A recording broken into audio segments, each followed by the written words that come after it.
Hello guys! Welcome back to my channel. Kung bago ka pa lang sa channel ko, please click subscribe button and notification bell para updated kayo sa mga bago kong video. Hello guys, nandito po tayo ngayon sa aming poultry, backyard poultry, para matingnan yung building kasi medyo tapos na po yung building. Pero wala pang arterial cage.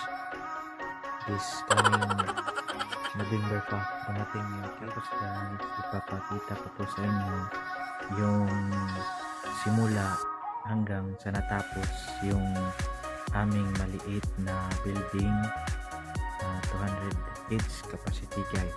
Okay.